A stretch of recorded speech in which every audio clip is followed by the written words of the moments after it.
Hi, this is Chef John Tizar from Top Chef and Knife in Dallas, Texas. You're listening to the Coarse Grind Podcast with Shawn Rosler.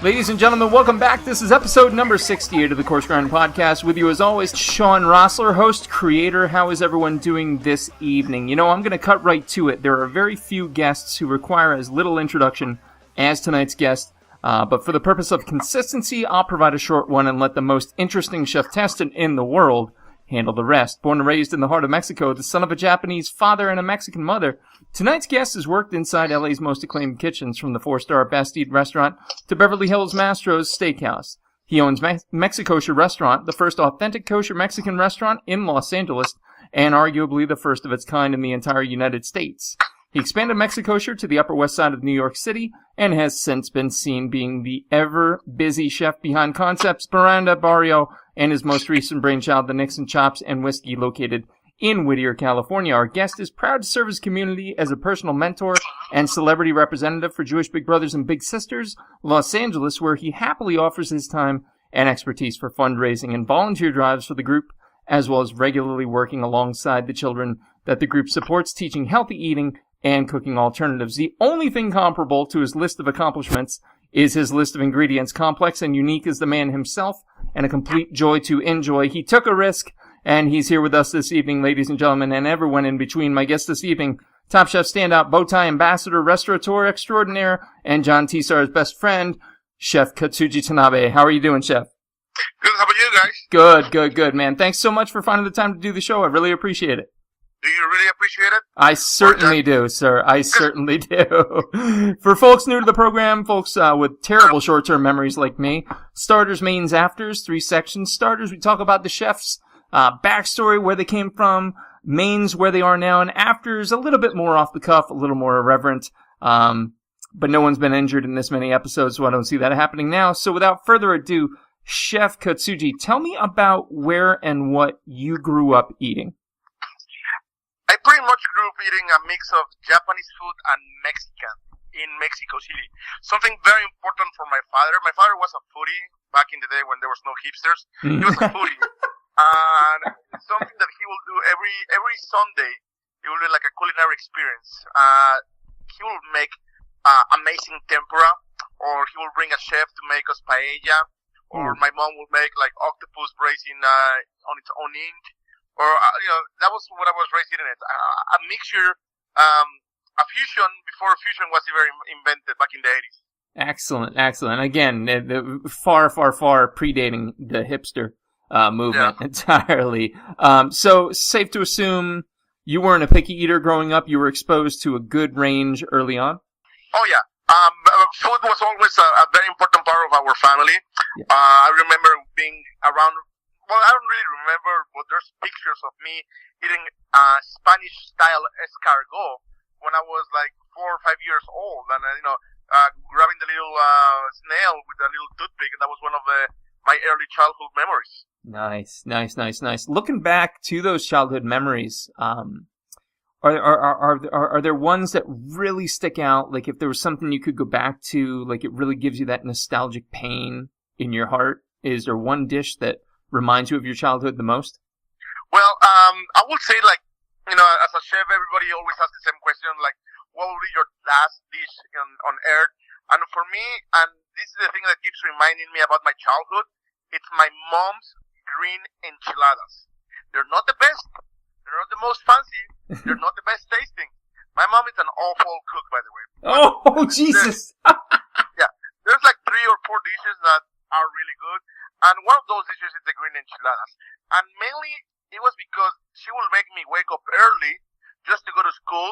But she will be like, if you wake up early, I'll make you green enchiladas for breakfast. And that was like my biggest reward in life. That was like waking up early just to get green enchiladas. That was what made me happy. That's my number 1 dish. Then my second one, as a kid, when you get good grades, they usually give you some like toys or, whatever you ask. In my case, it was always sashimi. I will always ask, if I get good grades, will you take me out to eat sashimi? And back in Mexico in the 80s, sashimi was, number one, hard to find, and two, expensive. It's not like nowadays that we have all this globalization and it's much cheaper. But green enchiladas and sashimi are my childhood memories. That's awesome. That's awesome. So, obviously you're exposed to this stuff, you're enamored at an early age. Who would you say pushed you towards the craft, the most? Who was your greatest influence culinarily? For sure, I will have to say my grandmother. And I hate to say this sometimes because you talk to every single chef, it's like, yeah, my grandmother. Yeah, you know what? My grandmother, how grandparents will always, they'll let you do whatever you want, and then parents will always have rules. So my grandma, she was always like, you want to make a mess? Go in the kitchen, play around with the rice, with the beans. Yeah. And something that I regret is the fact that I never wrote down her rice recipe, because I have never been able to replicate that flavor ever in my life. But for me, it was my grandmother. Yeah. So that haunts you. Tell me more about this rice. What was so special about it? Again, it always go back to the comfort. Every Thursday, the whole family, and we were we were like 16 cousins, and that will get together every Thursday. And my grandma will always make this very simple red rice with beans. But she will only make it in this pot, and if you I will see how she make the recipe, and then it didn't make any sense. And then just before it was ready, she will add like tablespoons of like chilled water, and it was always fluffy, never gooey. I miss that, and I think it will actually bring me tears if I will ever taste that again, because it hasn't been done by any of my cousins or my aunt. Nobody was able to replicate that rice. Nobody can do it. Wow, that's crazy. And when people say they cook with love. Yeah. When people come to my restaurants and they're like, "Oh, you cook with love?" Like, no, not really. I cook more with stress and more drama and screaming and get me this. But I do, and I really believe that my grandma did it with love, because her recipe was a little complicated, but she will always make it, and every time will come out perfect. Every Thursday dinner, that rice will be present. Damn. For 19 years that I live in Mexico. So, and those are the dishes that, it wasn't a perfect dish. It had imperfections, a little charred here, a little there, but that's what you can tell it was made with love. Imperfections, I think, is what make things, perfect. Absolutely. For sure, man. So, you talk about this amazing culinary, childhood and upbringing, but what was the moment that Katsuji Tanabe decided this was going to be his life? Like food. When did that happen for you? At a very early age. I was around 9 or 7 years old, and I remember playing Nintendo, and I still remember which game I was playing. I was playing Contra. And I was playing that, and then my mom, she's like, "Hey, you want to hang out with the chef? She's going to make paella." I was like, "Yeah." And I literally put my game on pause. Mm-hmm. Back in the day, there was no way to save your game, so you That's have right. to pause it and leave the TV on for like 6 hours or overnight. just if you wanted to finish the game, you have, Yeah. Actually, I don't think my mom ever knew that I would leave the TV on all night and go to school and come back and finish the game. But Sorry, Mom. yeah, maybe that's why the electricity was so expensive. That's right. But I remember going to the kitchen and spending 4 hours with this lady chef, making paella, showing me how you develop flavors, how first you saute the garlic and the onions, and then you go with the peppers, and then you want to render the chorizo fat, and then you want to saute your chicken. It was this complex dish, and I spent 4 hours with her, and then after I was done, I went back and finished my game. Mm. And I remember my grandmother saying, before she passed away, she was like, "I knew that was the moment when Katsuji wanted to be a chef," and that's true. That's one of my earliest memories that stick in my head, and I was like, I really like this. I really like how you can apply fire and create something that it's amazing. Because as a kid, you always are playing with fire. Well, no, maybe not here, but I was I used to love playing with fire and matches and burn like G.I. Joes and put I put a bunch of firecrackers on my Star Wars figurines. Dude, I did the same thing. Yeah. I did the exact same shit. If I would have saved those, how much money would I have right now? Oh my God. Yeah. Yeah. I used to make like parachutes made out of plastic bags, and then Nice. attach a firecracker, and then just throw it from the window and see it explode. Like, so for me, fire was always the attractive of the cooking. Yeah. Even when I went to the Boy Scouts, and for me the most interesting part was like cooking with live fire, like in the woods. No, I would. Yeah, that's it's such a common element throughout cooking, and I don't think I have in 68 episodes, not a lot of people have pointed out that almost primal draw to fire, and I definitely think that's part of it. Oh yeah, the knowing that you might burn yourself, Mm-hmm. or actually cook something, or burn the food. That's that whole I took a risk mentality. That's what I think we like. That's right. That's right. I took a risk. So here you are today. The man we know, the man we love, the culinary persona we've come to absolutely cherish. Where does Katsuji Tanabe today draw your inspiration from when you're crafting a menu, when you're crafting a new creation? Where do you draw inspiration from? Well, I think the older I get, the more experience that I get, the more traveling that I accomplish. I think like from my first episode from Top Chef to my last episode, I think editing and just letting the ingredients shine on its own, and I have become a very simplific is that the word? More simple chef. I just want to cater, like, I want to make people like, wow, I'm craving that.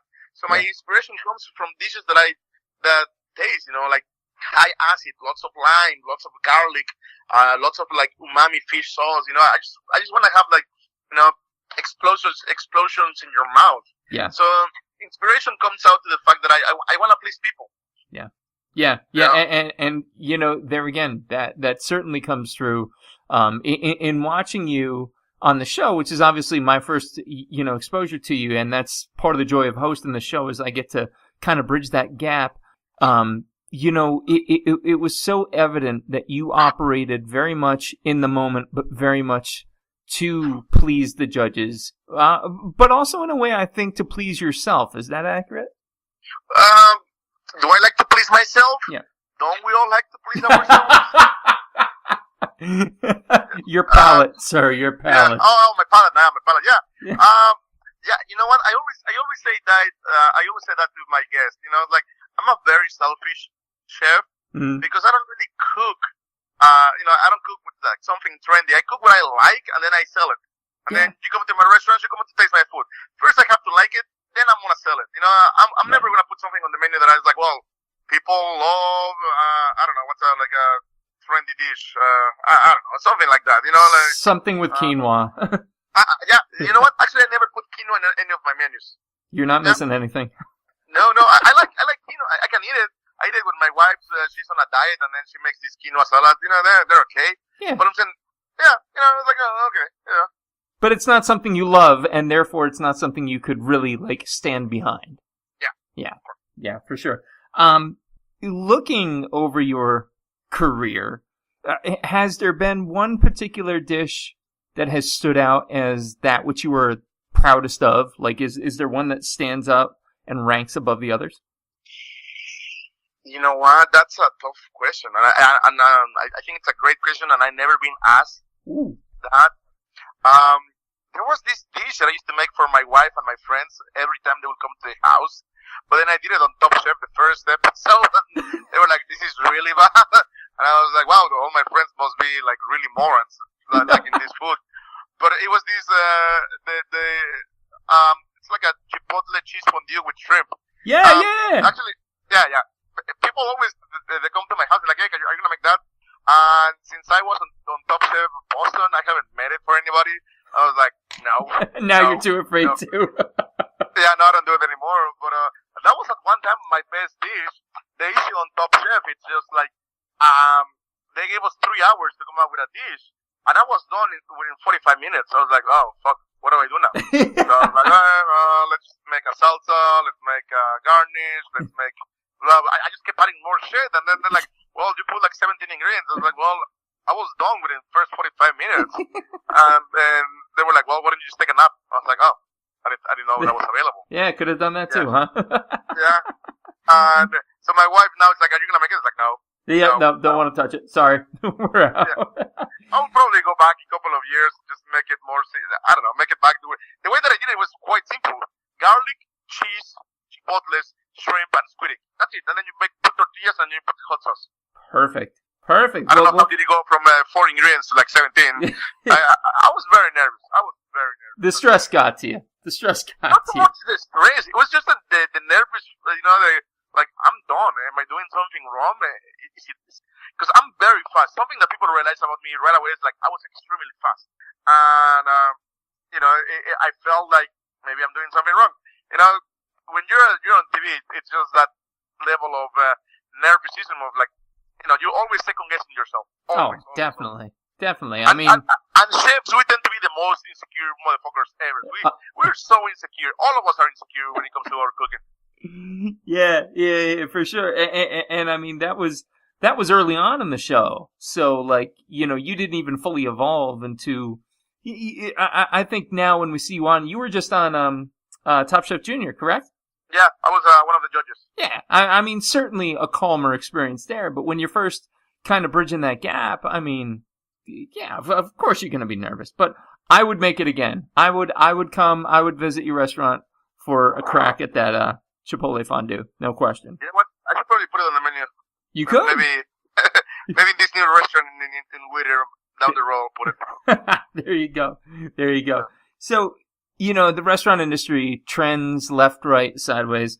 What do you think is a trend that exists today? And I'm sure you've got plenty of them. I'm sure you've got your opinions on them. What's a trend in food that just needs to go the hell away? You know what? The number one that it's pissing me off a lot, and I find it as an everyday chef, it's the fact that people sometimes assume that the cuisine will dictate the price over the ingredient. Ooh. In a simple matter, it's like, just because I serve Mexican food doesn't mean it's supposed to be cheap. Right. We're done. The $1 taco, that's number one upsetting. Number two, it's fucking racist. It's not really racist, but just expecting for Mexican food to be cheap, that's just wrong. No. Yeah. I'm running into these issues in Chicago. That example, I have an amazing octopus taco. The octopus, it's Spanish octopus. We braise it in olive oil, in extra virgin olive oil. Yeah. And then we put like kiwi potatoes, avocado, some garlic salsa. It's a great dish, but I put it on top of a tortilla. So they're like, what? $17 for an octopus taco? I was like, I'm giving you 3. Still, $17 for 3 tacos. Dude. But then I have the same appetizer, just grilled octopus with potatoes. And I charged $18. And not a single complaint. The moment you put the word taco, it seems like people expect them to be cheap. And I think a lot of Mexican chefs were going through the same issues. Like, it's just people don't expect to pay what they pay for French or steakhouse or Italian when it comes to Mexican. And it's quite upsetting because as a chef sometimes you want to be more creative, you want to bring better ingredients, but then they're like, oh well, it's just a taco. I was like, no, bro, it's not a taco. It's a fucking culture. It's a whole, it's so difficult to make a tortilla. They're cheap for, because it's been so industrialized, but like making heirloom, non-GMO corn tortillas, it's a difficult, labor. And, I hear the same comments from, guys that are serving Chinese food, they're having a hard time trying to explain Chinese food to be expensive. Many years ago, back in the, I guess, 70s, 80s, Italian food went through the same. Well, how expensive could be pasta and pizza? Yeah, well, exactly. You're at the point right now. Yeah, you're at the point right now. You can go to an Italian restaurant and spend $400 and be like, oh yeah, well, it was Italian food. So Mexican food, we still, I would say like 5-10 years ago, to be at that level. Thank God we have chefs like Enrique Olvera who opened Cosme in New York, and he's the first one. He's the one opening the doors for everybody else to come and realize that just because it's on a tortilla or not tostada doesn't mean it has to be $1.50. Right, exactly. And I've had probably more per capita shitty French and steakhouse bullshit food than I have Mexican cuisine. We actually have a property in Puerto Vallarta, and one of my favorite things to do is go down to Old Town, go down to Bucerias, and walk around. And like, if I'm down there and it's the lady with the cart, well, yeah, I'm gonna get a street taco because I want a street taco. But if I go to any of the restaurants, even down there, around here, where the hell ever, that's going to be elevated to a degree. And then you bring up a very important point that I didn't even consider, just the cost of materials. We're looking at, beer, price of hops is going up, so the price of beer goes up. I did not even think for a second about the non-GMO corn factory going into tortillas. That's just just another page to it. Example, I had a chicken taco one time that I will explain people. The chicken, the taco, the tortilla itself, it's more expensive than the chicken that goes on top. Jesus. And that's because of the non-GMO heirloom corn. Yeah, because we're getting the corn from Hacienda, it comes from Oaxaca.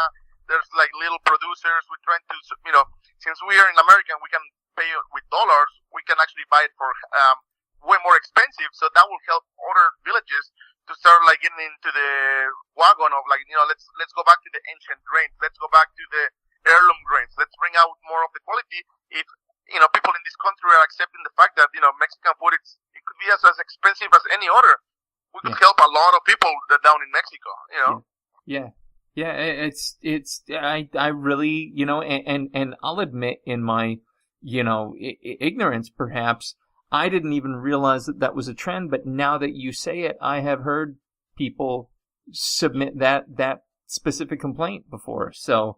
There you have it, Another thing is, like, if you don't want Mexicans to be in this country, if you don't want illegal immigration, start spending more money on Mexican food, because all that money is going back to Mexico, so there's no need for our people in Mexico to jump the border to make more money here if we're providing them with a better lifestyle, So me buying corn from these producers in Oaxaca, it's preventing them to jump the border and, separate the families and come here and be denigrated or being looked upon or being part of being illegal. So I'm saying for all the people that wants they're like against immigration. Well, eat more Mexican food.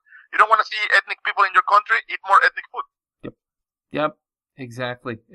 And thank you for bringing that up. That's a whole other climate that's been going on, and I am right there with you. I try not to get in politics, but it kind of makes sense. Oh, absolutely. Absolutely. I think it's a tie between. Wasn't it Bourdain that said, regardless of the kind of restaurant you're in, you can bet that, 80% of your food was prepared by the hands of a migrant worker.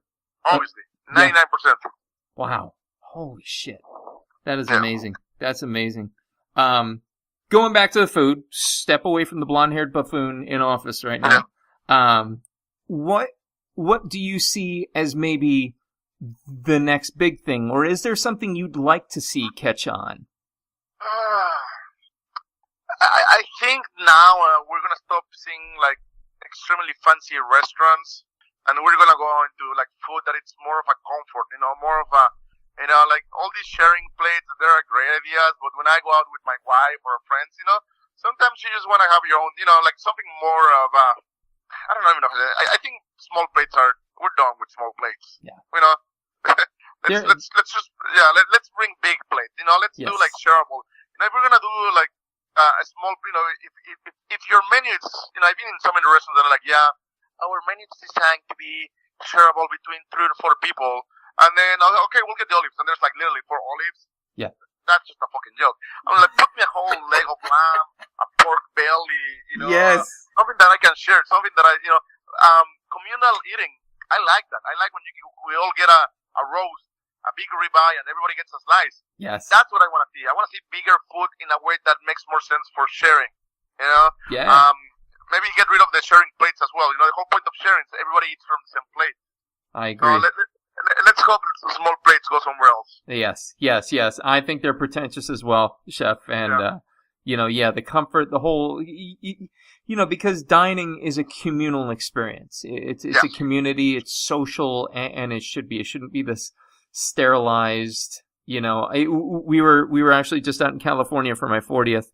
My wife did a driving tour from Santa Barbara up to San Fran, and we stopped at Napa and tried to get into French Laundry. Obviously failed miserably, but was able to get a table for two at Bouchon.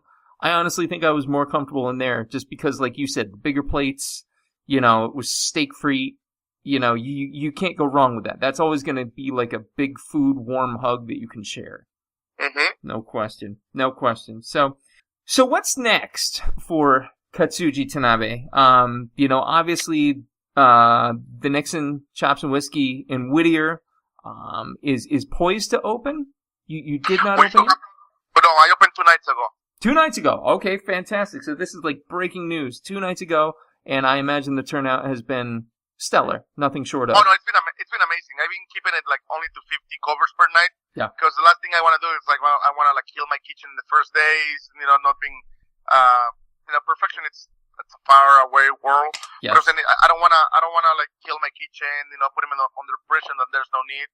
Let's just get things right. Let's do a restaurant that lasts 20 years, not like 2 years. Yep. Totally agree. So with that now open, what does your 5-year plan look like? What do you have?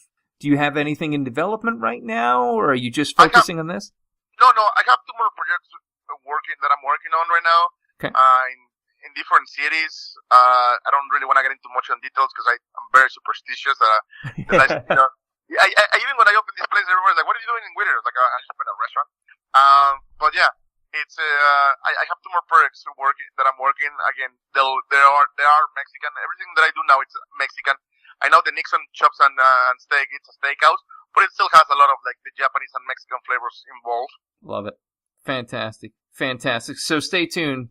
Keep watching. Obviously, he's gone places. He's going places. So moving into the after section of the questions, these are a little bit more off the cuff, a little more fun. So we'll just try to roll with them. I am standing in your kitchen. You can pick whether it's professionally or at home. What music are you playing? 80s. Nice. Any band in particular? Eddie Murphy. My girlfriend wants to party all the time. Nice. I have to tell you, the first time we went to Puerto Vallarta, this was before we bought, Mexico introduced me to Morrissey. I had never known Morrissey before, and I come to find out he's massive down there. I've since collected literally everything he's done. I think the man is infallible, but I have Mexico to thank for Morrissey, so. The funny thing in Mexico, they actually put Morrissey at nightclubs, like to open the night. Yeah, it was like, oh. So I was raised listening to Morrissey at a nightclub. Like punches, and then like Morrissey. I was like, oh, that's interesting. Yeah. So, 80s, Eddie Murphy. My girl likes to party all the time. I love it. Next question. You are going to be stranded on a deserted island. Just you, and you can bring 3 food or drinks with you. What would they be? Tequila, dry chilies, and fish sauce. Wow. So quick, too. So quick. Yeah. Those are my favorite things in life. Love it. Now, you kind of answered this before, and it goes along the line of Melanie Denea's My Last Supper. The question that everybody's asked, it's going to be your last meal. What would you have? What would you drink? What music would be playing, and why? So I ask you, your last supper, you still stand by the mom's green enchilada? Yeah, for 100%. My mom's half-assed kind of shitty green enchiladas. Yep. Well, they're so good. They're so fucking good. Love it. I would say a 40 of Corona. Holy the one in the dark bottle, not the clear one. Yes. Yes. And lately I've been obsessing about the soundtrack of Chef's Table. So Yeah. I will have to go with Vivaldi, Concerto Number 3, Winter. Yes, an excellent choice. Wow. Love it. And finally, Chef, last question, shortest question, simplest, but possibly the most complex. What is food to you in a single word? Food to me, I think it's friendship. It's all my friends, all my life has been related to food. Yeah. Food actually it's not even friendship. Food is my life. I suck at everything in life except food. I doubt that strongly. But I would say that you have an exquisite skill set with food, and I think you should keep running with that. So, with that said, Chef Katsuji Tanabe, thank you so much for being on the show, buddy. I really appreciate it. Thank you. Plugs this evening: Mexikosher, NYC 212-580-6200. The newly opened Nixon Chops and Whiskey. They can be found at 13033 Philadelphia Street in Whittier, California. Anything else I could plug for you this evening, Chef? Barrio, Chicago, in Chicago, Chicago, I guess. Yes, in Chicago. and then don't be shy. Follow me on Instagram. You know? Absolutely. I post a lot of stupid shit. I can say this with the utmost certainty. You know, I've connected to the majority of my guests via social media. Your connection has been possibly the most entertaining and laugh-fueled. So again, I cannot thank you enough for being on, buddy. Thank you so much. Thank you. Thanks so much for the invitation, by the way. I love doing these things. Oh, man. You're an expert at them. Trust me, man. Ladies and gentlemen, this has been episode number 68 of the Coarse Grind Podcast. Again, my guest this evening, Chef Extraordinaire, Bowtie Master, Tequila Drinker, Katsuji Tanabe. My producer, as always, has been Johnny Leland Robinson, a.k.a. the Reverend Johnny Lamoria. Be sure to check out his steampunk happenings and libertarian meetups in Honesdale, Pennsylvania. The next episode is going to be this season's first quickfire winner. Stay tuned.